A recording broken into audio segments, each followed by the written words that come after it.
தஞ்சை கரந்தை பாலோப்பு நந்தவனத்தில் எழுந்தருளி அருள் பாலிக்கும் ஸ்ரீலஸ்ரீ தென்பழனி கருவூரார் சத்தியநாராயண சித்தர் சுவாமிகளின் ஆசிரமத்தில் வருகின்ற 15/2/2026 ஞாயிற்றுக்கிழமை மகா சிவராத்திரி கொண்டாடப்படுகிறது.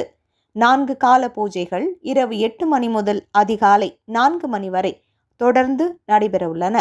சிறப்பு அபிஷேக ஆராதனைகளும் நடைபெறவுள்ளன. சிவம் என்று சிந்திக்கும் மனதுள்ளே பேர் ஞான ஒளிதான் தோன்றுமே. ஓம் நமச்சிவாயா வாழ்க, ஓம் நாதன் தாள் வாழ்க.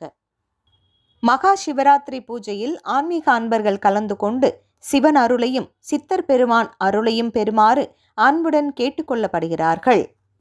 ஸ்ரீலஸ்ரீ தென்பழனி கருவூரார் சத்தியநாராயண ஆலய வழிபாட்டு குழுவினர் சார்பாக அனைவரையும் அன்புடன் அழைக்கின்றோம். அனைவரும் வருக. மகா சிவராத்திரி பூஜையின் பலன்களை பெறுக.